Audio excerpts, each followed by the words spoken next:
So after gametogenesis and sporogenesis and gametogenesis, next is pollen allergy and pollen products.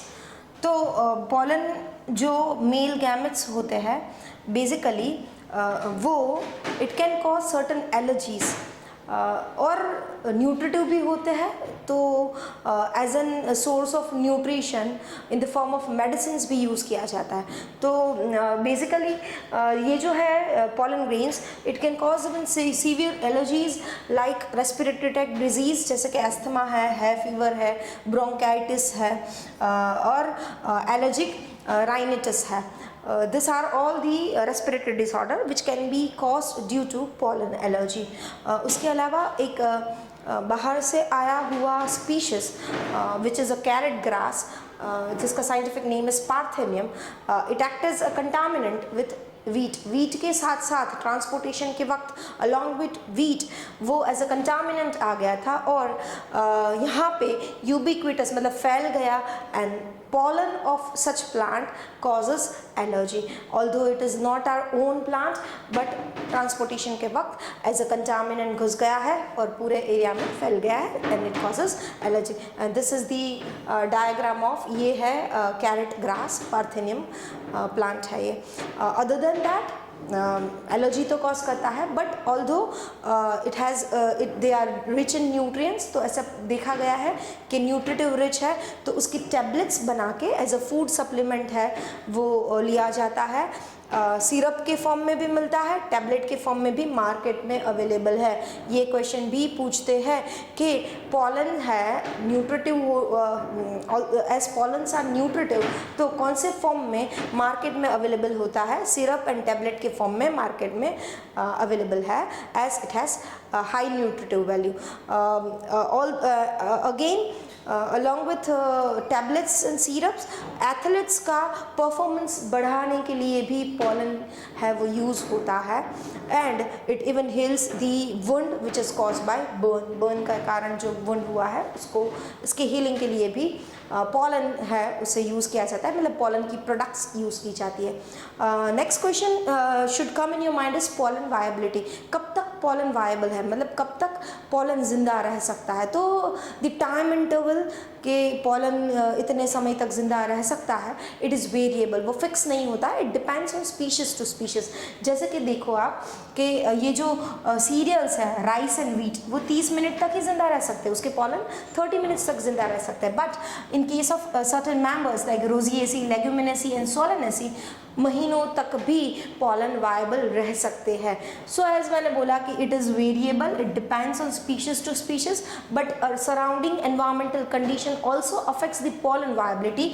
जैसे कि surrounding temperature क्या है, humidity क्या है. So according to the environmental condition the viability of pollen depends on species to species, it is variable. Now ये जो pollens है उसे preserve भी किए जाते हैं, मतलब अभी preserve करके रख दो, बाद में after many years उसको यूज़ कर सकते हैं for hybridization experiment. जैसे कि आपको पता है कि biodiversity जो है रिस्क पे है, धीरे धीरे करके कहीं सारे ऐसे स्पीशीज़ है जो एक्सटिंक्ट हो रहे हैं या तो it is about to extinct. So it is better to preserve such pollens ताकि इन केस वो एंडेंजर्ड स्पीशीज़ में आ जाए या एक्सटिंक्ट हो जाए तो हम वही पॉलन को यूज़ करके फिर से फर्टिलाइजेशन हाइब्रिडाइजेशन एक्सपेरिमेंट से प्लांट को डेवलप कर सकते हैं. तो cryo preservation is the technique. What does cryo preservation mean? Cryo का मतलब होता है लो टेम्परेचर पे स्टोर करना. लो टेम्परेचर पे liquid nitrogen that is -196 degree Celsius जो होता है इतने टेम्परेचर पे प्रिजर्व किया जाता है एंड उसे हम प्रिजर्व करते हैं पॉलन को, उसे हम कहते हैं पॉलन बैंक्स. तो pollen banks are the bank जहाँ पे पॉलन स्टोर किए जाते हैं एंड पॉलन की स्टडी को कहते हैं पॉलिमोलॉजी. ओके चलो आगे बढ़ते हैं बच्चों. So we have completed with male reproductive part. Male का हमने रिप्रोडक्टिव स्ट्रक्चर देखा कि ओवरऑल स्ट्रक्चर कैसा होता है वो देखा, कैसे स्पोर्स बनते हैं दैट इज माइक्रोस्पोर कैसे बनते हैं वो देख लिया by the process of microsporogenesis. फिर हमने गैमेटोजेनेसिस देखा, गैमेटोजेनेसिस से फाइनली मेल गैमेटोफाइट बनता है वो देखा, फाइनल पॉलन का स्ट्रक्चर भी देख लिया। पॉलन न्यूट्रिटिव होने के कारण हम उसे टैबलेट एंड सिरप फॉर्म में यूज़ करते हैं, पॉलन की एलर्जीज भी होती है। So that was all about male reproductive part. Now we are going to start with female reproductive part. So as you all know female reproductive part को हम pistil कहते हैं, which is divided into 3 main part. the one which is on the uppermost part जो actually pollen को receive करेगा, मतलब male gamete को जो रिसीव कर रहा है ये, दिस इज कॉल्ड स्टिग्मा। फिर मैंने बताया था कि एक डंडी जैसा स्टॉक जैसा स्ट्रक्चर है which is called style, and नीचे की तरफ बेसल पार्ट पे बल्ज्ड स्ट्रक्चर है, इट इज कॉल्ड ओवरी। तो स्टाइल, स्टिग्मा एंड ओवरी में डिवाइडेड है pistol, that is female reproductive part. Stigma का काम मैंने बता दिया कि मेल गैमेट को लैंडिंग के लिए स्पेस देता है, फाइन, रिसीव कर रहा है मेल गैमेट को। स्टाइल क्या है? एक पतला सा लंबा सा स्ट्रक्चर है जिससे पॉलन ट्यूब है वो, मतलब मैंने बोला कि पॉलन जैसे ही स्टिग्मा पे लैंड करेगा फिर वो जर्मिनेट करके पॉलन ट्यूब बनाना चालू करेगा। तो पॉलन ट्यूब को ओवरी तक पहुंचना है, यहाँ से यहाँ तक पहुंचना है। तो यू कैन से कि ये जो स्टाइल है वो एक पैसेज है ओवरी तक पहुंचाने के लिए, मतलब पॉलन ट्यूब है वो स्टाइल से पास होके ओवरी तक जाएगी, and ovary ultimately is a basal part जिसके अंदर ओव्यूल्स होंगे। तो आगे जाके जो भी प्रोसेस है that is fertilisation, seed formation, fruit formation, वो सब कुछ ओवरी में होने वाला है, फाइन। सो जो द टर्म गाइनोशियम का मतलब भी मैंने बताया हुआ है कि एक से ज़्यादा अगर female reproductive part is present in the same flower तो दैट ग्रुप, मतलब एक से ज़्यादा है तो aggregate of all the pistil is called gynoecium. Gynoecium term is a collective term, जैसे फाइन, जैसे कि मेल रिप्रोडक्टिव पार्ट के कलेक्टिव टर्म को एंड्रोशियम कहते हैं, वैसे ही फीमेल रिप्रोडक्टिव पार्ट के collective term is called gynoecium. तो गाइनोशियम के टाइप्स है, जैसे कि अगर गाइनोशियम है, जितने भी गाइनोशियम है बट वो फ्यूज्ड है, पूरे अगर फ्यूज्ड है देन फ्यूज्ड गाइनोशियम को कहते हैं सिनकार्पस। ओके, देन इफ अगर फीमेल रिप्रोडक्टिव पार्ट ज़्यादा है बट वो फ्यूज नहीं है तो we will call it as apocarpous. Why carpous? Because carpel term is also given to female reproductive part. Pistil के साथ कार्पल भी कहते हैं फीमेल रिप्रोडक्टिव पार्ट को। तो आप लोग याद रखना, कार्पल आ रहा है, कार्पस आ रहा है तो it is related to female reproductive part. Syn मतलब फ्यूज, एपो मतलब इंडिविजुअल, फ्री हो गए दिखेंगे, फाइन। मोनो कार्पलरी, नाम से ही पता चलता है मोनो मतलब सिंगल, एक कार्पल मतलब फ्लावर में अगर एक ही पिस्टिल है तो उसे हम मोनोकार्पलरी कहते हैं। अगर बाई कार्पलरी मतलब 2 पिस्टिल अवेलेबल है तो we will call it as bicarpellary. And multicarpellary का मतलब होता है कि 2 से भी ज़्यादा अगर फीमेल रिप्रोडक्टिव पार्ट प्रेजेंट है फ्लावर में then that flower will call it as multicarpellary flower. You can see in the diagram, ये डायग्राम देखो, इसमें सिनकार्पस ओवरी है। सिनकार्पस मतलब फ्यूज्ड मतलब जो ये फीमेल रिप्रोडक्टिव पार्ट होगा वो फ्यूज्ड होगा। एंड मल्टी तो है ही, मल्टी कार्पल मतलब 2 से ज़्यादा कार्पल है बट वो फ्यूज्ड है। यहाँ देखो पूरा फीमेल पार्ट फ्यूज्ड है, और इसमें आप देख सकते हो बहुत सारे कार्पल्स तो है, इंडिविजुअली बहुत सारे कार्पल है बट वो फ्यूज नहीं है, तो we can call it as apocarpous. Okay, चलो अब जो बेसल पार्ट है ओवरी, यहाँ ओवरी में मैंने बोला था ओव्यूल्स प्रेजेंट होते हैं एंड ओव्यूल्स ही फ्यूचर में सीड बनने वाले हैं। तो ओवरी में भी लोक्यूल्स मतलब यू कैन से कि ovary is divided into different अलग अलग सेक्शन में डिवाइड हो सकती है ओवरी। फॉर एग्जाम्पल इसमें मैंने 4 में डिवाइड किया, तो ये जो 4 है that 4 part is called locule. ये जो 4 पार्ट में डिवाइड किया गया है ओवरी को फॉर एग्जाम्पल, तो इसे हम लोक्यूल कहते हैं। एंड द ओवरऑल बीच का जो पार्ट है दैट इज कैविटी। तो ओवरी की जो कैविटी है it can be divided into locules. वो लोक्यूल का नंबर भी it depends on species to species, कौन सी स्पीशीज है उसके बेसिस पे लॉक्यूल्स है, it can be 1, it can be 2, fine. So ये जो लॉक्यूल है it have a cushion like tissue called placenta in it. Locule के अंदर एक स्पॉन्जी सा टिश्यू होता है जिसे प्लेसेंटा कहते हैं. एंड प्लेसेंटा ही वो जगह है, प्लेसेंटा ही वो जगह है जहाँ से ओव्यूल अटैच होता है. एंड ये प्लेसेंटा ओव्यूल को न्यूट्रिशन देता है. आप ये डायग्राम देखो, एक टोमेटो एंड ये कैप्सिकम है, उसका डायग्राम है जिसमें दिस इज 1, 2 एंड 3 लॉक्यूल्स दिखाए हुए. 3 लॉक्यूल है ओवरी के. ये जो बीच वाला टिश्यू है it is placenta, fleshy tissue. उसके साथ क्या जुड़े होंगे? प्लेसेंटा के साथ मैंने बोला था ओव्यूल्स अटैच होंगे, जो ओव्यूल फ्यूचर में सीड बनने वाले हैं. तो ये ओव्यूल्स है जो प्लेसेंटा के साथ अटैच है. एंड प्लेसेंटा न्यूट्रिटिव होता है, उसे न्यूट्रिशन देगा during developmental phase. Same this is tomato, ये है लॉक्यूल्स उसके, ये जो बीच में है this one fleshy tissue it is placenta and उसके साथ अटैच है ओव्यूल्स एंड वो बनने वाले हैं फ्यूचर में सीड्स. ओके चलो नेक्स्ट.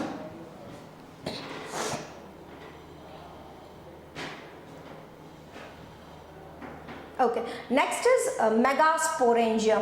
तो जैसे हमने मेल के रिप्रोडक्टिव पार्ट में पहले ओवरऑल स्ट्रक्चर देखा था, फिर हमने माइक्रोस्पोरेंजियम देखा था. माइक्रो टर्म इन बॉटनी मैंने बताया कि it is related to male and mega is related to female. तो जैसे microsporangium was a bag like structure जिसके अंदर पहले इमेच्योर जब था तो उसमें स्पोरेंजिनस टिश्यू था एंड वही स्ट्रक्चर जब मैच्योर हो जाएगा वो पॉलन ग्रेन बना रहा था. And that microsporangium after maturation it was called as pollen sac. तो same way megasporangium मैंने जैसे बताया mega term is related to female. So megasporangium actually it is ovule. जो अभी ही स्ट्रक्चर मैंने बताया ओव्यूल का, मतलब जो फ्यूचर में सीड होने वाला है वही ओव्यूल को हम मेगास्पोरेंजियम कहते हैं. ओव्यूल के भी बहुत सारे टाइप होते हैं अकॉर्डिंग टू द अरेंजमेंट, अलग अलग टाइप में वो डिवाइडेड है. But the most common one which is found in angiosperm. Angiosperm में जो ओव्यूल पाया जाता है वो है इन्वर्टेड ओव्यूल. मतलब यूजुअली जो बेस पार्ट है वो ऊपर की तरफ होगा और ऊपर वाला पार्ट है वो नीचे की बेस की तरफ होगा. That is called inverted ovule. And the term given to inverted ovule is anatropous. This is important.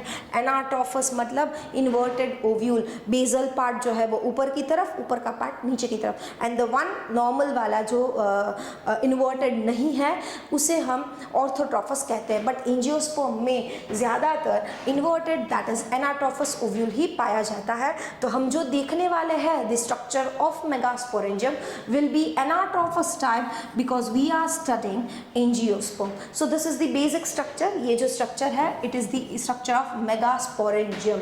Okay तो आप जो ये डायग्राम देख रहे हो उसमें दिस इज द बॉडी. ये जो बीच में ओवल टाइप स्ट्रक्चर है वो बॉडी है ओव्यूल का. एंड ये डंडी जैसा स्ट्रक्चर देख रहे हो this stock like structure is called funicle. Funicle है क्या?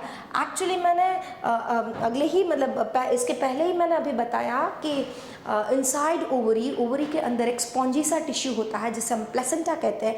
एंड वाया दिस प्लेसेंटा हमारा ओव्यूल अटैच है. तो अभी हम ओव्यूल पढ़ने वाले हैं. तो ये ओव्यूल किससे अटैच होगा? प्लेसेंटा से. तो यहाँ पे प्लेसेंटा होगा एंड वाया प्लेसेंटा के साथ ओव्यूल जुड़ा है बट फ्यूनिकल से. तो फ्यूनिकल ऐसा पार्ट है ओव्यूल का जो ओव्यूल को प्लेसेंटा से जोड़ता है. It is a tube like, you can से stock like structure which connects with placenta. Okay, next is hilum. ये जो स्ट्रक्चर बीच में देख रहे हो दिस इज हाइलम. मतलब हाइलम एक ऐसा पॉइंट है जो स्टॉक को बॉडी से कनेक्ट करता है. स्टॉक मतलब फ्यूनिकल को बॉडी से जहाँ कनेक्ट होता है द कनेक्टिंग जंक्शन, ये जो जंक्शन है ये बॉडी है एंड ये स्टॉक है. तो ये जंक्शन है इट इज़ हाइलम. उसे क्या कहते हैं? हाइलम कहते हैं. फाइन. उसके बाद आप देखो कवरिंग 2 लेयर से कवर्ड है. एक ये फर्स्ट लेयर है, this is first layer and this is second layer. तो द आउटर लेयर जिससे ओव्यूल कवर्ड है, that layers it can be either one और it can be two, but the name given to that outer covering is integument. Integument क्या है? It is a protective envelope जो ovule को cover करता है. It can be one और it can be two. ऐसा भी क्वेश्चन आ सकता है कंफ्यूजन के लिए, कंफ्यूज कराने के लिए कि इंटीगमेंट है वो ऑलवेज एक ही होंगे, वो ऑलवेज दो ही होंगे, या तो एक और दो भी हो सकते हैं. So it can be one और two. So outermost layer envelope है, उसे कहते हैं integument. The stalk like structure जो प्लेसेंटा के साथ कनेक्ट होता है, it is called funicle. Stalk and body एक दूसरे से, मतलब जो जंक्शन है जहाँ body and stalk get connected, is called hilum. तो बचा क्या? बीच का टिश्यू. ये सब मतलब बाहर का कवरिंग किसी को प्रोटेक्ट कर रहा है. किसको प्रोटेक्ट कर रहा है? तो अंदर के जो सेल्स है, अंदर का जो टिश्यू है, इट इज़ कॉल्ड न्यूसिलस. क्या कहते हैं उसको? न्यूसिलस. एंड न्यूसिलस के पास स्टोर्ड फूड मटेरियल होता है, मतलब आगे जाके इसके अंदर क्या बनने वाला है? Female gametophyte which is called embryo sac. अंदर ही न्यूसिलस के अंदर ही फीमेल गैमेटोफाइट बनने वाला है, जिसे हम एम्ब्रियोसैक भी कहते हैं. तो ऑफकोर्स वो डेवलपमेंट ऑफ फीमेल गैमेटोफाइट के लिए न्यूट्रिशन चाहिए. तो न्यूसिलस स्टोर्ड फूड होता है उसके पास, उसे न्यूट्रिशन प्रोवाइड करेगा. सो अंदर का इनर मास, मतलब जो इंटीगमेंट है उसके अंदर की तरफ किसको प्रोटेक्ट करके रखता है? न्यूसिलस को प्रोटेक्ट करके रखता है. बट मोस्ट इम्पॉर्टेंट, ये जो है, ये जो इंटीगमेंट है, फॉर एग्जाम्पल ये आउटर इंटीगमेंट है, फाइन. सो जो ये इंटीगमेंट है वो पूरी तरह से न्यूसिलस को कंप्लीटली कवर नहीं करता है. एक जगह पे ऐसा रीजन है जहाँ इंटीगमेंट हाजिर नहीं होगा. तो जहाँ पे इंटीगमेंट हाजिर नहीं होगा, फॉर एग्जांपल मैंने ड्रॉ किया ये रीजन जहाँ पे इंटीगमेंट हाजिर नहीं है, that region is called micropyle. This is again very much important. क्यों ऐसा क्यों दिया होगा? क्यों खाली जगह छोड़ी है? ऐसी क्या ज़रूरत थी? जैसे ही मैंने आपको पॉलन में भी बताया था, पॉलन में जो एक्साइन होता है वो टफर लेयर है, तो वो टूटता नहीं है स्पोरोपोलिन, तो उसमें भी जगह जगह बीच में छोड़ देती है और हम उसे कहते हैं जर्म पोर. क्यों वहाँ पे जगह छोड़ी हुई थी? क्योंकि दैट वाज द पॉइंट जहाँ से जर्मिनेशन होगा, पॉलन ट्यूब वहाँ से बनती है. तो एग्जैक्टली सिमिलरली माइक्रोपाइल भी एक ऐसी जगह है जहाँ पे इंटीगमेंट हाजिर नहीं होगा. तो वो ऐसा क्यों दिया गया है? बिकॉज पॉलन ट्यूब की एंट्री यहाँ से होने वाली है. Pollen tube during fertilization will enter from micropylar region. Okay, तो what is micropyle? Micropylar region जो है एक ऐसा रीजन है जहाँ पे न्यूसिलस है वो प्रेजेंट नहीं होता है. Okay, exactly opposite to micropylar region. ये माइक्रोपाइलर रीजन हो गया हमारा जहाँ पे इंटीगमेंट नहीं है.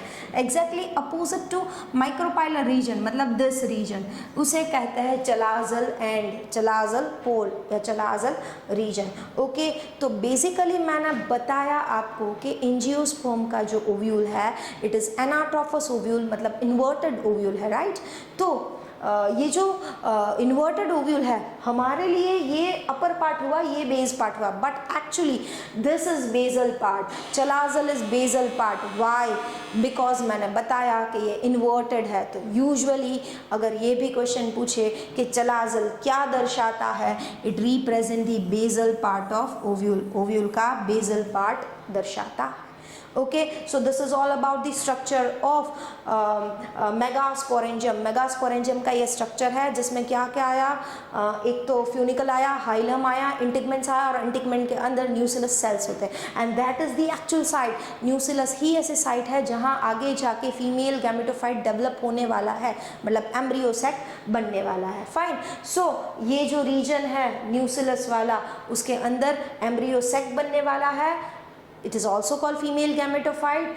जो लोकेशन है, अगर कोई पूछे what is the location of embryo sac, what is the location of female gametophyte, location is न्यूसिलस. न्यूसिलस में ही आगे जाके डेवलपमेंट होने वाला है. फाइन. सो जनरली जो ओव्यूल है ये जो this is the structure of ovule. Ovule जो होता है जनरली उसमें एक एम्ब्रियो सैक ही होता है, मतलब आफ्टर डेवलपमेंट, आफ्टर मैच्योरेशन उसमें एक एम्ब्रियो सैक बनता है। किसी किसी में पाया भी गया है, मतलब again depends on the species, but usually it will have one embryo sac. और वो एम्ब्रियो सैक इसमें न्यूसिलस के सेल में से ही बनने वाला है।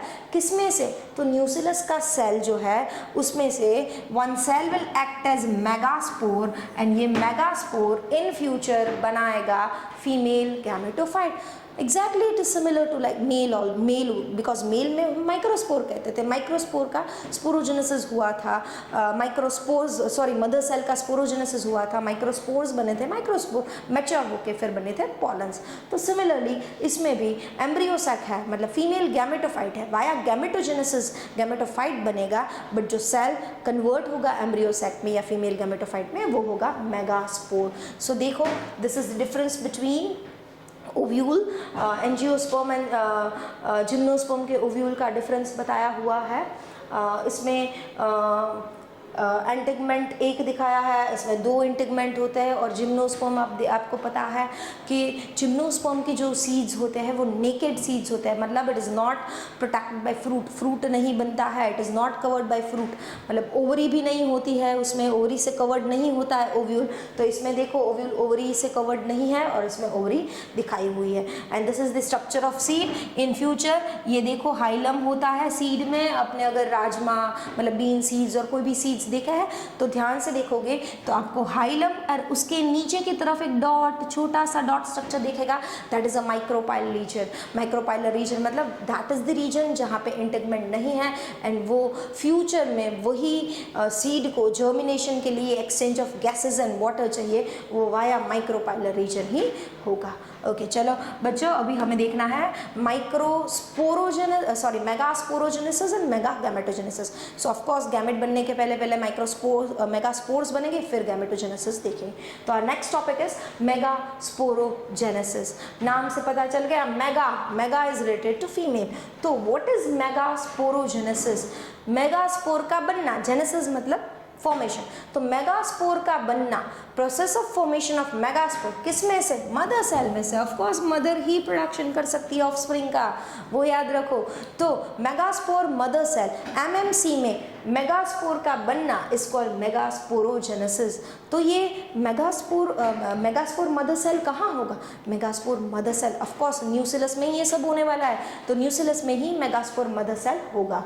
तो ये प्रोसेस कहाँ होगी? Site, again important, site of megasporogenesis is न्यूसिलस। तो न्यूसिलस का जो सेल होता है अंदर, मैंने बोला the tissue is called nucellus, तो न्यूसिलस के जो सेल होते हैं उसमें से one of the hypodermal cells को हाइपोडर्मल सेल्स कहते हैं। तो one of the hypodermal cell जो न्यूसिलस का है वो बड़ा हो जाएगा, इट विल एनलार्ज, एंड वही cell we will call it as archesporium. याद करो जिम्नोस्पर्म में आपने 11th स्टैंडर्ड में जिम्नोस्पर्म या कोई भी प्लांट किंगडम में आपने पढ़ा था, आर्कीस्पोरियम मतलब फीमेल, एंथ्रेडियम मतलब मेल। तो वही hypodermal cell which is present in nucellus, मतलब न्यूसिलस का टिश्यू के अंदर सेल्स होते हैं which are called hypodermal cell, उसमें से एक आधा हाइपोडर्मल सेल जो है it will enlarge and it will function as mother cell, megaspore mother cell की तरह वो एक्ट करेगा।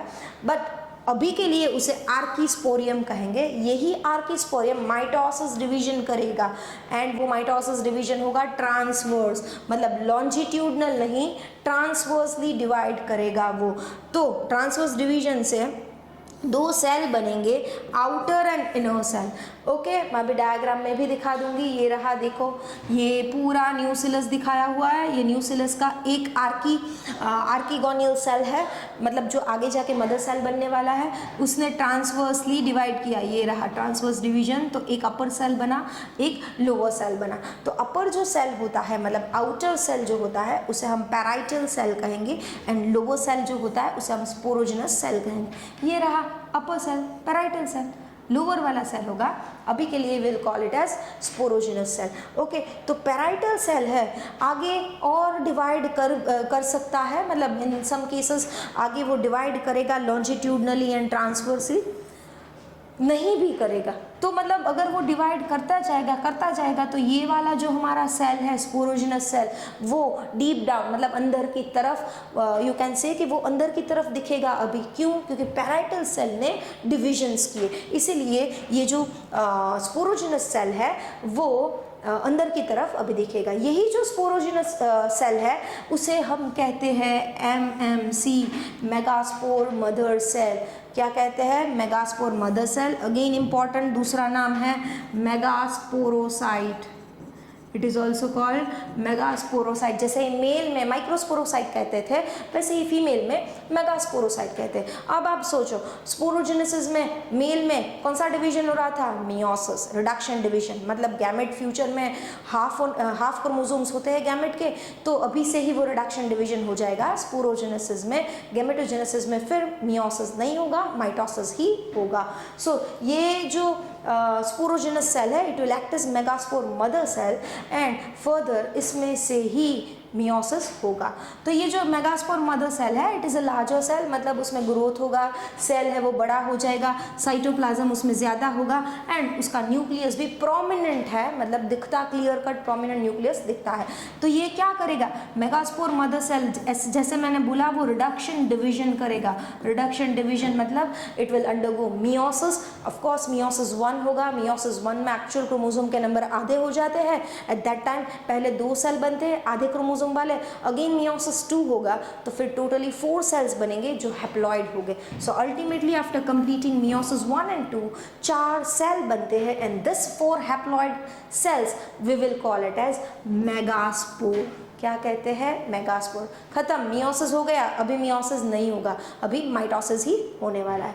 तो out of this 4 megaspore, 4 megaspore में से एक मेगास्पोर है विच इज टुवर्ड्स चलाजल एंड। याद रखना चलाजल एक तरफ माइक्रोपाइलर एंड है, एक तरफ चलाजल है, तो 4 में से एक चलाजल एंड वाला होगा, बाकी जो है नीचे की तरफ माइक्रोपाइलर एंड होगा। तो चलाजल एंड वाला जो माइक्रोस्पोर है वही फंक्शनल माइक्रोस्पोर कहलाएगा एंड बाकी के 3 डीजनरेट हो जाएंगे। तो ये जो functional microspore which is towards chalazal end, ये फंक्शनल माइक्रोस्पोर स्पोर आगे जाके अब कौन सा डिवीजन करेगा? Of course mitosis. Meiosis already हो गया, तो ये एक microspore will further undergo mitotic division and उसमें से ही female gametophyte that is mature embryo sac बनेगा, बाकी के 3 डीजनरेट हो जाएंगे। तो हम डायग्राम अभी देखते हैं। चलो ये तो मैंने ऑलरेडी आपको बता दिया कि this is megaspore mother cell.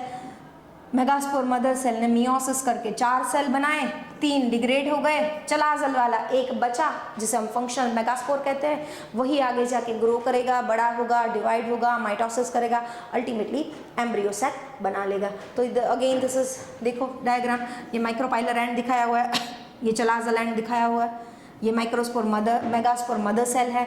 उसने सबसे पहले एक बार मतलब मियोसिस 1 किया, मियोसिस 1 से 2 सेल मिले, ये रहे 2 सेल, फिर मियोसिस 2 कंप्लीट हुआ तो 4 सेल मिल गए and this is megaspore tetrad, जिसमें से 3 डीजनरेट हो जाएंगे। अगेन सेम दिखाया हुआ है बच्चों, देखो मियोसिस 1 से 2 सेल, मियोसिस 2 से 4, 3 डीजनरेट हो गए, चौथा वाला बचा जो चलाजल एंड की तरफ होगा।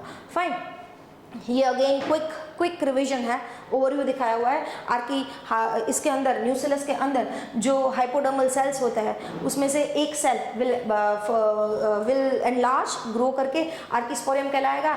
Again it will divide, transverse division होगा, पैराइटल एंड स्पोरोजिनस सेल बनेगा। पैराइटल सेल्स है वो अपर साइड होगा, स्पोरोजिनस है वो उसके अंदर की तरफ होगा। Sporogenous cells develop, mature to enlarges and mature and it is now known as mother cell, megaspore mother cell। उसमें से मियोसिस होके मेगास्पोर टेट्राड बना। अभी प्लॉइडी लेवल पे खेलेंगे, यहाँ पे भी मदर सेल है, मियोसिस नहीं किया है तो 2n, जब तक मियोसिस नहीं हुआ है 2n, फिर आगे जाके सभी के मतलब माइटोसिस भी भले माइटोसिस भी अभी हो रहे हैं, बट एक बार मियोसिस हो गया है then the ploidy level of all the other cells formed after meiosis will be n, always remember. तो मेगास्पोर की प्लॉइडी होगी एंड आगे जाके वही एम्ब्रियो सेक बनाएगा। मतलब एम्ब्रियो सेक के सभी cell, how many cells it might be, देखेंगे कितने भी सेल है, बट जो भी सेल होंगे एम्ब्रियो सेक के अंदर उसकी प्लॉइडी लेवल एन होगी, मतलब नंबर ऑफ क्रोमोसोम्स हाफ ही होंगे because already it has undergone meiosis. Fine.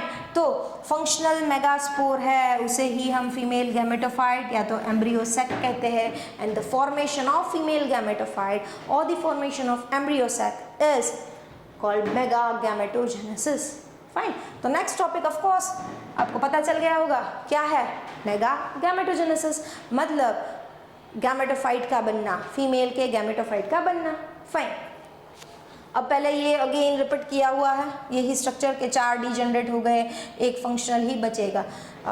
Megasporogenesis में भी टाइप्स होते हैं, मतलब यूजुअली जो एंजियोस्पर्म में ज़्यादातर दिखता है वो है मोनोस्पोरिक, एक स्पोर बना, मतलब 3 डीजेनरेट हो जाना, एक मेगास्पोर बनना और उसमें से ही आगे गैमेटोफाइट बनना।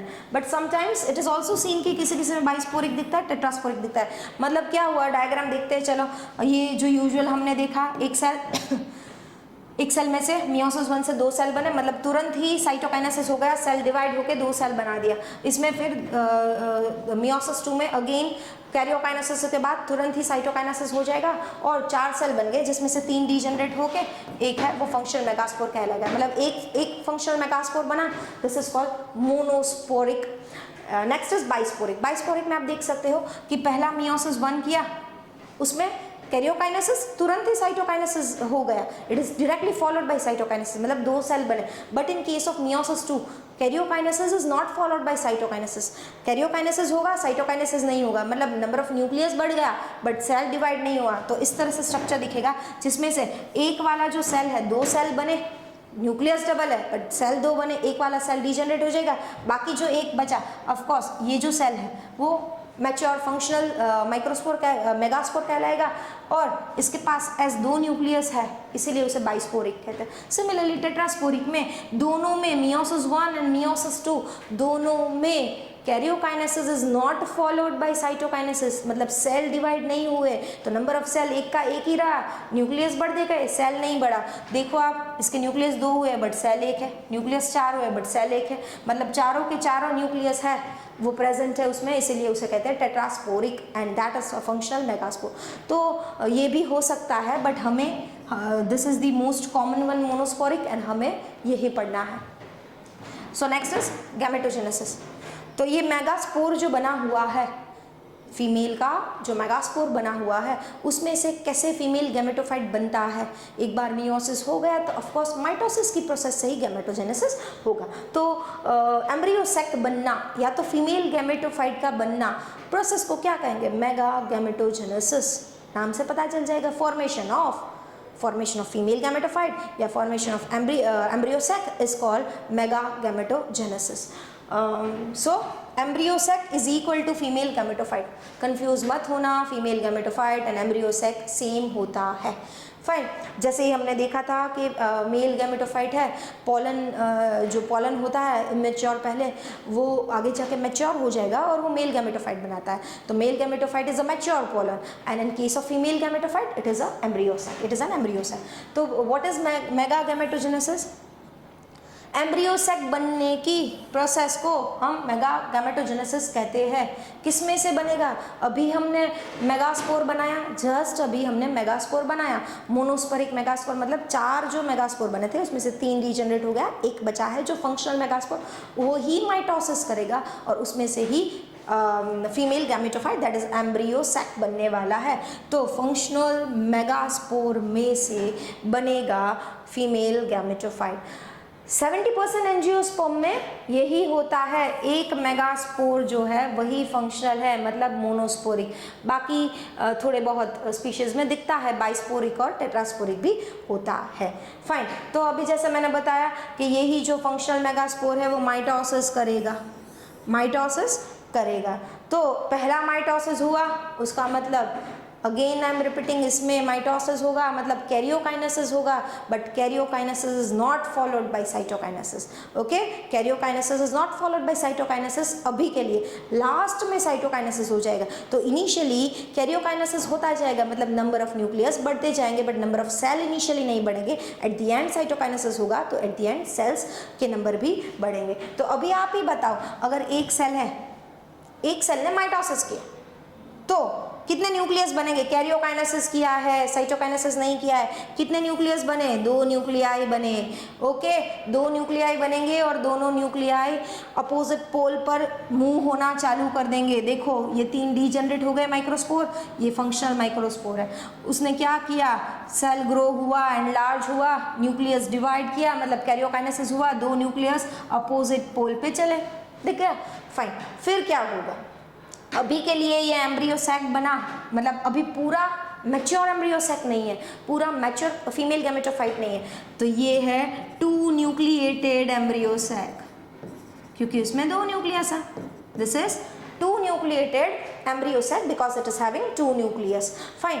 फिर क्या होगा, लार्ज बीच में जो जगह है, राइट, ये आप देख रहे हो, उसमें बड़ा सा वैक्यूल डेवलप होने लगेगा, बीच में सेंट्रल वैक्यूल डेवलप होने लगेगा 2 न्यूक्लियस के बीच में। फिर से ये जो 2 न्यूक्लियस है वो डिवाइड करेंगे माइटोसिस से, और 2 के 4 न्यूक्लियस हो गए, ये रहा 2 on upper side, 2 on lower side.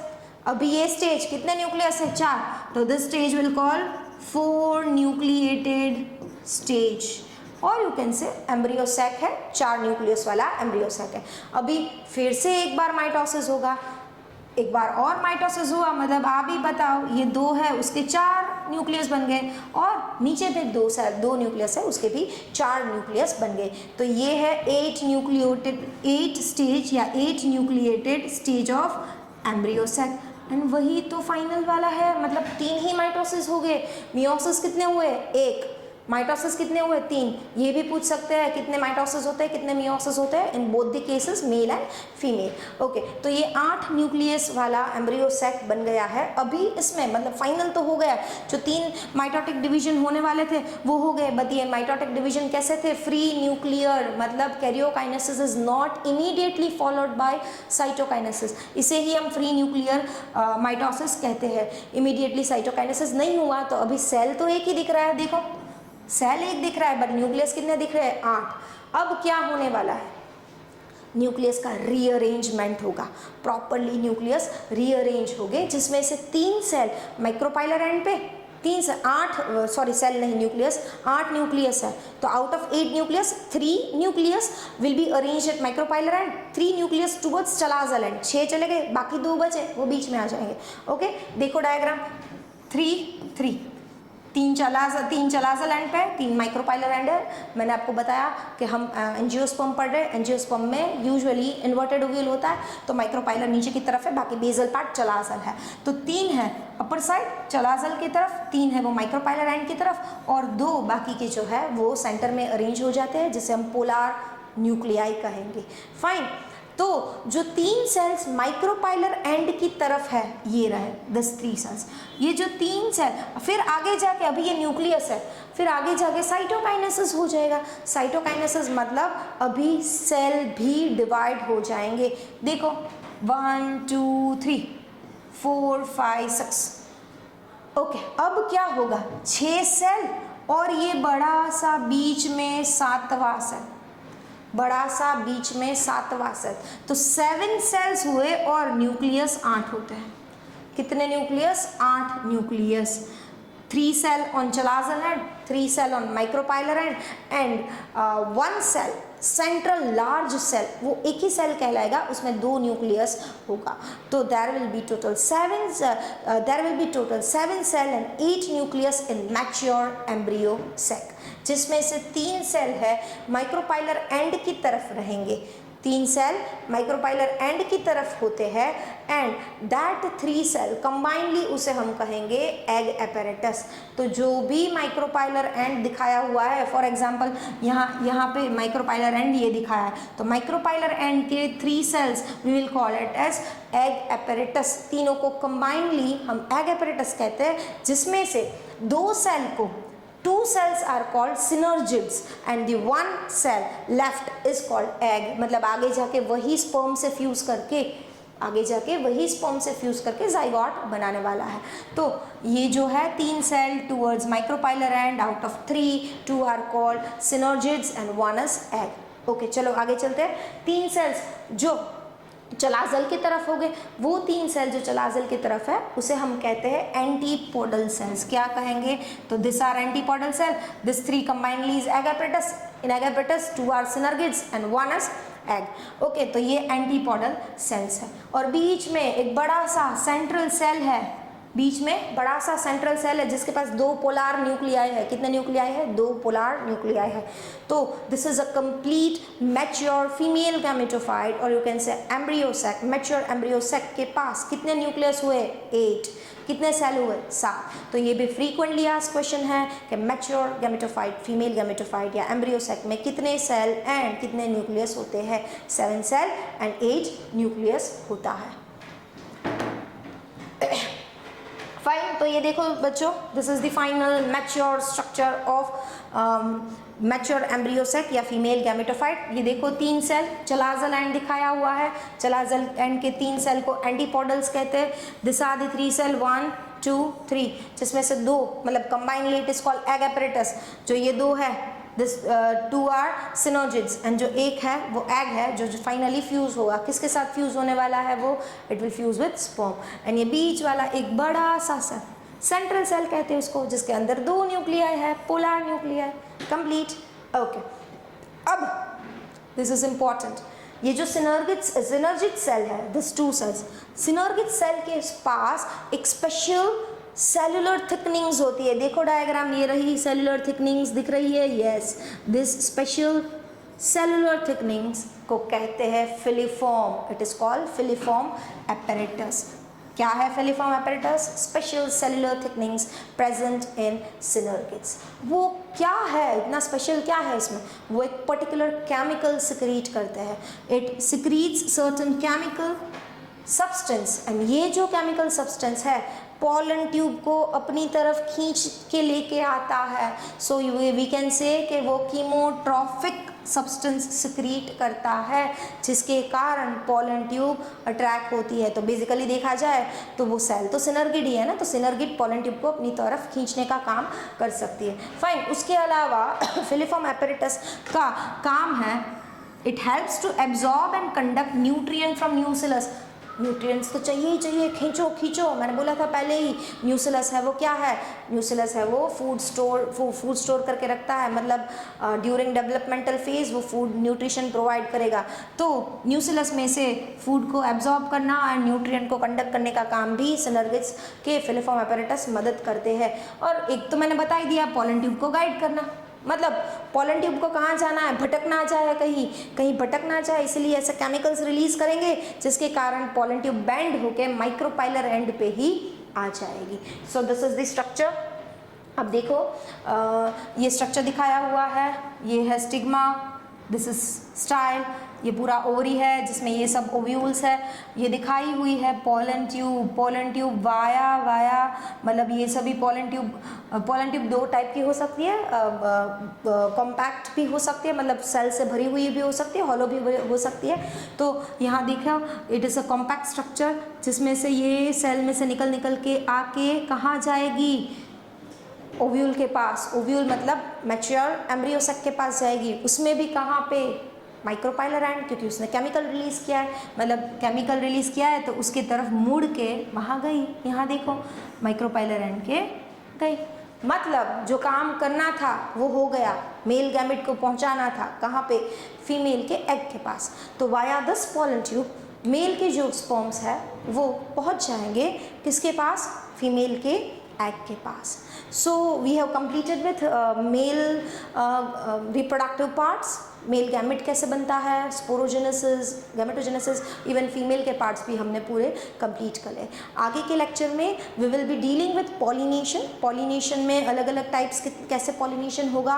फिर हम नेक्स्ट देखेंगे कि फर्टिलाइजेशन एक्चुअली कैसे होता है। ये पहुंच तो गया, बट फर्टिलाइजेशन कैसे होता है, एंडोस्पर्म कैसे बनता है, सीड एंड फ्रूट कैसे बनेगा। तो बच्चों वो हमारे नेक्स्ट सेशन में देखेंगे। तब तक के लिए बाय, टेक केयर।